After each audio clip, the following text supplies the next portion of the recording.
How would you feel knowing that you had what could be a ticking time bomb in your backyard? Something that, if under the wrong circumstances, could change your and your family's life forever. This was a reality for those in April of 1986 living in the city of Pripyat in Ukraine. On this fateful time period, there would be a large nuclear disaster at the local power plant that lay in the city. As the result of this disaster, the article of World Nuclear Association, uploaded in 2020, states that around 300,000 people were displaced because of this accident.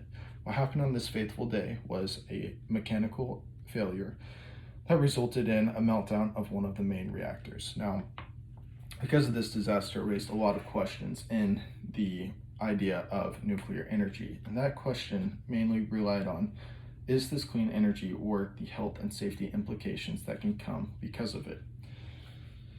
Now, as we continue our search for renewable energies and during this global warming crisis, we tend to think about the possibilities of energy sources such as nuclear energy. But today I would like to talk about why nuclear energy should not be a part of our future.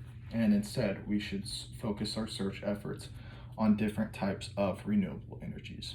Now, first I would like to talk about one of the main concerns with the nuclear energy production process, which is safety concerns. And I'd like to start out by saying, just hearing the word nuclear is a little bit jarring. There are many negative connotations that go with this word, and they're completely just. Now, during the nuclear production process, there is a lot of harmful waste and chemicals that are a byproduct.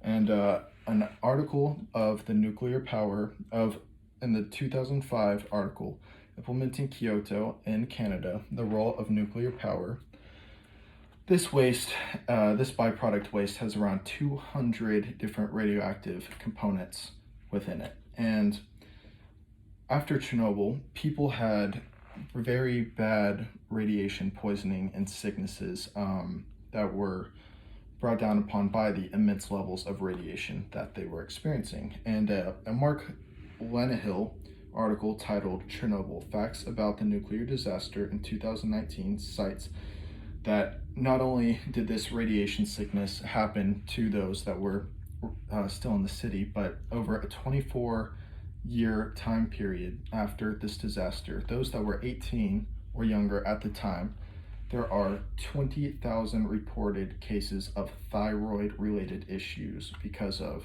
the Chernobyl disaster. And it is because of these facts and figures of why people are so weary of nuclear technology today.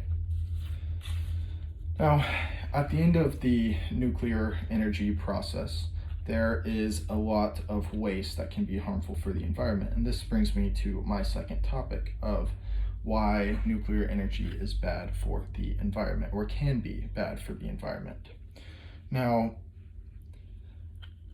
currently in the United States, we struggle with a way to get rid of our spent fuel at the end of the nuclear energy production process. And there is a 2012 book titled The Very Hungry City by Austin Troy, where that states that there is no current place for our nuclear waste within the United States, except for storing them at the power plants they are produced at. This raises a bunch of issues relating to those plants regarding safety and those that spent nuclear waste ending up in the hands of others. However, the same article says that there is a new site being dug in France, and here they would be using a very controversial method of getting rid of this waste, such as digging a third of a mile down into the earth and leaving it in the and burying it there, so that the radioactive particles would not stay upside and would rather just be buried. Now, this brings many environmental issues and concerns that we exactly don't know about yet.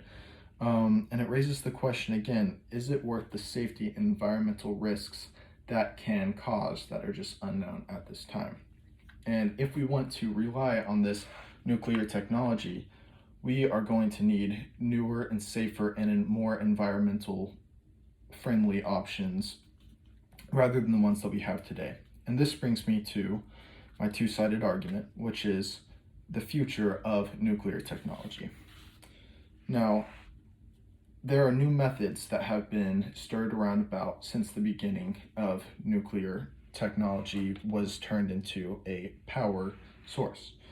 And a 2010 article called Nuclear Energy by Carl Brandon, Peter Jagers, and Sven Kullander.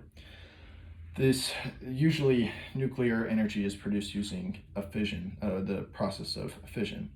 And instead they are researching the process of fusion, which is a safer and more environmentally friendly method that repurposes the spent waste. Now, it would also produce no long-lived radioactive waste products, byproducts, which would be very good for our environment. However, in the same article, it states that this technology may not be around for another 30 years at the least, and that it doesn't currently help with the global crisis that we are dealing with. And if we would like to get to a sustainable, environmentally friendly greenhouse output, we need more technologies like that now. So, in conclusion, nuclear energy is not exactly at the place that it should be for our environment. And in order for us to use more safety and environmentally friendly renewable energy options, we're going to need new and better technologies rather than things that harm environments and people, and do the potential for it to get into the hands of worse individuals. Thank you.